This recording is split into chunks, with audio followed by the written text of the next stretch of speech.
Hey, what's up, guys? This is World Series G, and I'm back with a new MLB the Show 20 video for you today. Today, we're going to have a little fun. I'm going to rank all 30 Stage 2 Team Affinity cards. It's just a little fun. You don't have to agree with me. Leave in the comments which cards you think are better, which cards did I screw up on the ranking completely. Let's just have a little fun and argue about this. This is nothing too personal, as Sportsman pulls the Steven Strasburg. Alright, so before we even get into that, be sure to follow the Instagram at Everybody Loves the Show. Follow the Twitter, World Series G, and also on Twitch, World Series G. Also, be sure to like, comment, and subscribe. So let's get right into it. At number 30, that's not 30. At number 30, we're going to go with Jorge Mateo, shortstop of the A's. This card is a good card. All these cards are really good, but if I have to pick the worst card out of the pack, I'm probably going to go with this Mateo card. It just doesn't really stand out compared to the other ones, except for the 99 speed. So he is usable. All these cards are usable. But I think he's probably the first card you look at and you go, not really a starter. Number 29, kind of in that same ilk, is another shortstop. Blue Jays shortstop, Kevin Smith. Another card that just doesn't really stand out, doesn't do much. The 84 power against right and the 74 power against left just makes it a tad bit better, but really, you're splitting hands with either of those cards. They both aren't the greatest when you look at this pack as a whole. 28, going to Detroit, Daz Cameron. I like this card just a little bit better because it's a little more balanced. Defensively, especially at a primary position like the outfield, he's got good fielding with decent speed and good reaction. But again, not that great. Number 27, we're going to go to a starting pitcher, probably the worst starting pitcher out of the group, and that is Zac Brown. Nothing in his pitch mix really excites you. It's a pretty basic pitch mix. Probably the most basic of pitch mixes. Fastball, curveball, changeup, two-seamer. And I think just because there's so many sinker ballers in this group, that makes him by far the worst pitcher in this group. So he's number 27. Number 26 is from the Astros, Hosea Key. Kind of in that same ilk. His pitch mix isn't great. He has a changeup primary and he's got better command. So he gets the bump in that sense, but I don't think he's really going to surprise many people. His fastball can get up to 97, but overall, when you compare him to the other starters, he kind of lacks. That's number 26. We go to number 25. We're going to Boston, and we're going to go with Bobby Dalbec. A card I kind of like, but I don't think really stands up compared to the other cards. He's got a ton of pop, but that's basically, and he's a good defender, but we know the third baseman in this pack, and he's the worst third baseman, so he kind of drops his value in a sense because, I mean, you're not going to want to go get Bobby Dalbec when there's so many other cards that play his position better than him. So that's why he's number 26. At number 25, I'm sorry. Number 24, we're going with, in Philly, and that's Adonis Medina. Another starting pitcher. Sinker primary, so that bumps him up over the other two guys. Solid numbers across the board when it comes to his per nines. Sweeping curve, changeup, fastball, slider. Solid card, but there's just way better cards in this group. At number 23, we're going to go to Colorado. I think a lot of people are probably surprised at this one because I think a lot of people look at this Ryan Wilson card and he's like, this card sucks. But I think this card can be decent. He's held down by his home runs per nine. So that means if he had just like a decent home run per nine, maybe like 70 to 72, he'd probably be about a 92, 93 overall. So because home runs per nine doesn't affect you in Diamond Dynasty, I think this card plays a little bit better than his stats may say. He doesn't have a sinker primary, which most of these cards has, but he's got a lot of slow, off-speed, breaking stuff that I think is going to keep guys off balance if they know how to pitch with this card. This card's not going to overpower you, but if you can pitch and know how to change speeds, I think this card will be very valuable to your rotation. Now we go into number 22. And we're not in Baltimore yet. I keep hitting Baltimore for some reason. Washington. We're going to go to Luis Garcia, second baseman. Decent bat. Solid fielder. 92 overall. Good card. Just doesn't kind of stack up with the other ones, basically. Number 21, we're going to Chicago. Dane Dunning. Sinker primary. Curveball, slider, fastball, changeup. Good per nines, 82, 92, 79. Decent pitching clutch. Overall solid card. Again, I'm going to say this a lot. A lot of these starting pitchers is more preference than anything else. They're all about the same. It's whichever one you can get to first and give it a try. None of these cards extremely stand out. Number 20, we're going to Baltimore. Finally, we're going to Baltimore after I clicked it like 7 times. Ryan Mountcastle. This card's going to rake. Just power bat. 84 against right. 87 against lefties. Contact at 91 and 102. You know this card's just going to mash. Plays first base and third and left, but I'd probably keep him at first base because of that defense. That's kind of what drops him down. But I think we're just going to... This is going to be kind of a run on first baseman here. I'm just kind of ranking all the first basemen at the same time. 19 is Evan White. Interesting card. 94 overall. Can hit. But the thing that's interesting about this card is 80 speed at first base, which is crazy. He's hurt by the fact that he only plays first base despite his 95 fielding. If he had any other secondary positions, I think this card becomes way more valuable to you as a player in Diamond Dynasty. But because you're stuck with him at first base, and first base is just that position where it's like you kind of want to get as much power as possible. He's not the number one choice power-wise at first base, even at this point of the game. You can go with so many other cards. That's kind of what kills his value. But still a really good card if you want to go get him. So, number 18 is Minnesota's Alex Kirilloff. Alex Kirilloff, 94 overall. Lefty. Solid fielder, not great speed, but he just has a better bat than the other two. Well, not better than Mountcastle, but he has value because I think he can actually play a little bit of the outfield, unlike Mountcastle, who's not a good defender overall at first base. Kirilloff is a solid defender at first base, and his bat plays a little bit better, and he's a left-hander, which gives him value because there's not that many tough lefty starters in the game as of yet. So we're going to go to number 17, and that's Cubs second baseman, Nico Hoerner. Good bat, 105 vision, that's huge. So he can play. He can play at all levels right now. All-Star, Hall of Fame legend. 105 vision makes him very valuable. 84 speed, 81 fielding. Good contact. Just a really good all-around card. Number 16, Clark Schmidt from the Yankees. I faced him in Showdown. He's got a little funkiness to his motion, so I didn't think much of this card until I faced him. I was like, okay, this card is a little bit tougher than I thought he'd be. Sinker primary, curveball, changeup, four-seam fastball, and slider. This is a solid card all the way around. Decent card, actually. Not a bad card to put in your rotation. Give him a few starts, see if you like him or not. 15, we're going to the top half of this group of cards. I'm going to go to the Mets. Andres Jimenez. High vision, high contact versus right and lefty. 100 against righty, 92 against lefty. Similar to the Nico Hoerner card, I give this card a bit of a bump because of the speed. And he's just a slightly better fielder. Left-handed bat also, which is helpful because there's not as many good lefties in the game as of yet.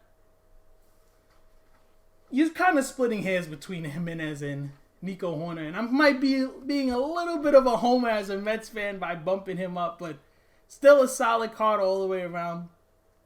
Number 14, going to the Giants. Helio Ramos. I just like cards that are balanced. This card is balanced. It's just nothing jumps out at you, but he's got the 81 power against right, 89 power against left. So he's got the over 80 threshold for power on both sides of the plate, which means you'll never get screwed by a perfect, not flying out of the ballpark, hopefully. 81 fielding is good and 81 speed. 89 arm strength also helps him out a lot. I think this is just a really good balanced card you can put in your lineup. Not going to kill you. 13, we're going to Texas. I'm going to go with Josh Jung. Third baseman. Kills lefties with the power. Kills righties with the contact. 101 clutch. 90 vision. Can play third base with 80 fielding. That's give you the gold shield. Strong arm 87. Loses value because he only plays third base. There's other third basemen in this pack that can play multiple positions. We'll get to them in a little bit. So he loses his value because he's strictly a third baseman and not even the best third baseman in this group. Let's go to 12. Go to another third baseman, Ke'Bryan Hayes. If you want defense, this is the third baseman you to go get. 98 fielding at third. 83 speed also, so he can run a little bit, probably steal you a couple bags.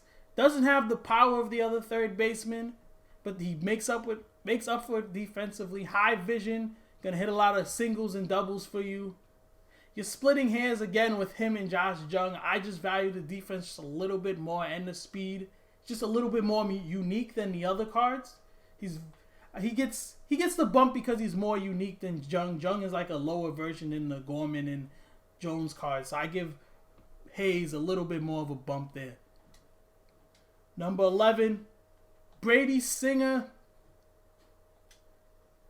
Sinker slurve, four-seamer changeup.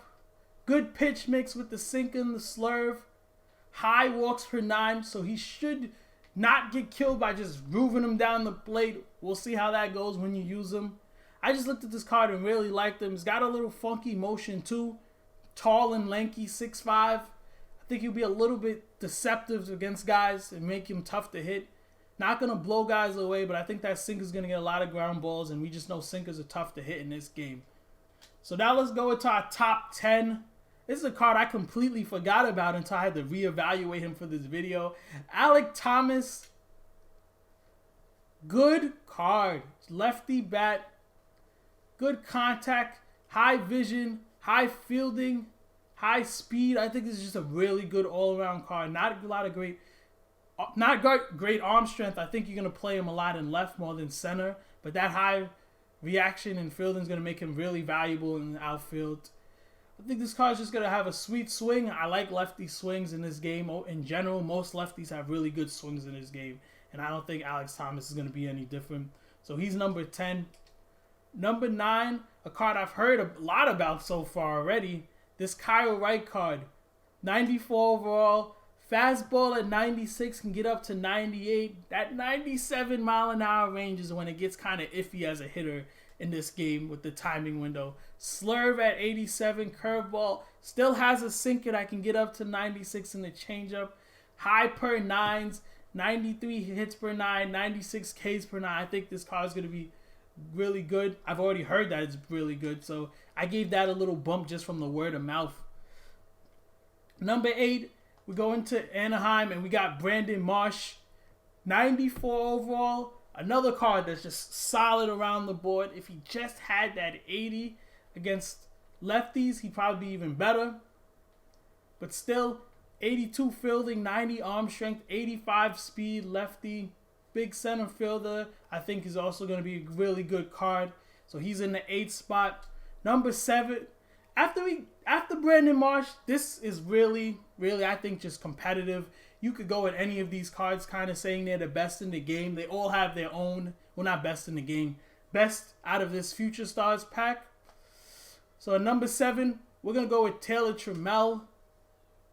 Good power, good discipline. The speed and fielding's really good. Wish he had stronger arm strength, but being a left field primary, I think he's at the best position he should be at with that low arm strength. This card rakes, I've heard already. This card can mash. And I think this is a really good card overall. Solid all the way around the board. At 96. At number 6, Jazz Chisholm. 94 overall shortstop, Miami Marlins. This card is so unique. I talked about him in the other video, but there's not really any shortstops in the game that are power hitters other than Gleyber Torres. But Gleyber can't field like Jazz fields, and he's got 84 speed. This card, honestly, he's ranked 6th, but I think he could arguably be number 1 if you just felt like he was just that good. I wouldn't be mad at you if you just said Jazz Chisholm's a beast. I think he's the best card out of this pack. I wouldn't be surprised looking at this card. We all know cards play a little bit differently for everybody else. And this Jazz Chisholm card has an argument for being number 1. All of these cards after about Jazz could all be the number 1 card. Number 5. Vidal Brujan, switch hitter, 95 speed, 89 fielding, 106 contact against right, 96 against left, 97 vision. The power's not great, but he's a switch hitter, so you're never at a disadvantage. Plays all valuable positions at second, short, and center field, all up the middle. This card could potentially be just really good. I think kind of like maybe Robbie Alomar last year, that 99 Alomar. I'm not saying he's going to be as good as that 99 Alomar, but sometimes these switch hitting cards play up to their stats. If this card has glitchy power, it's over. This card is legit maybe the best card out of this pack. So at number 4, we're going starting pitcher, Cincinnati Reds, Nick Lodolo. Look, the per 9s, 97 hits per 9, 100 Ks per 9, 100 clutch, sinker primary with the slider, fastball and changeup. Suffers because he only has 4 pitches, but he's 6'6", and I think this card is just going to be glitchy, tough to pick up. Highest rated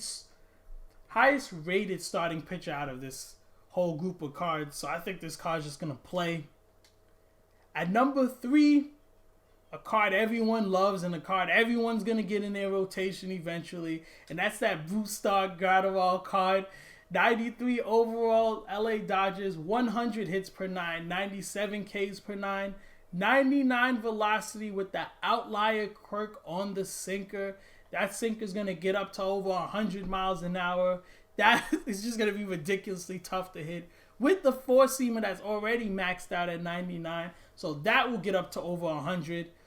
He's just going to force you to look for the heater, and then whatever his off-speed stuff is, if it's just good enough, it'll keep you off balance. But this card is going to be a tough at-bat all the time. Every single time. And here's the top 2. The top 2 can be argued. I went with Nolan Jones at 2. 106 power against right. 98 power against left. 96 contact against right. Fielding at 79, not the greatest speed. 117 discipline. This card is going to rake. I know it's going to rake. He plays 4 positions, third, first, left, and right. Looks kind of like Joey Gallo. Not as good a defender as Gallo, but looks like it's going to rake. And he's number 2. I think he's the second best card out of the stage 2 Team Affinities. And number 1... we're going to St. Louis, and I'm going with Nolan Jones. 95 overall. The bat is better than Nolan Jones' bat. There's all across the board, he's better. 102, 81, 108, 94. Let's go back and check. I don't want to say anything wrong. Nolan Jones, yeah. Gorman's a little bit better at all of that. He is. He's just a better version. He doesn't have as much power against lefties. That's where the weakness is. But higher vision, basically the same fielding. The only thing that hurts Gorman is he can't play the outfielder. He's not an outfielder, but this card is so good he should just be your third baseman. You shouldn't have to worry about anything else. He is the best card out of this set. I need to catch up on St. Louis. I only have, 10? I need to catch up to get this Nolan Gorman card. That card is the best. So that's it. We broke down all 30 cards. If you think someone else is better, leave it in the comments. I'm all for the arguments right now. This is not a super set list because I haven't played with any of these cards, honestly, yet. This is all just from looking at their stats and kind of feeling how the game plays at the moment. If you've played with some of these cards, tell me how you performed with them. We'll have to go over it a little bit more. The more we see these cards, the more we play against these cards, then we get a better feel of how good any of these cards are. But other than that, be sure to like, comment, and subscribe. And this is World Series G. Be sure to check out the other content I got on the channel. And peace.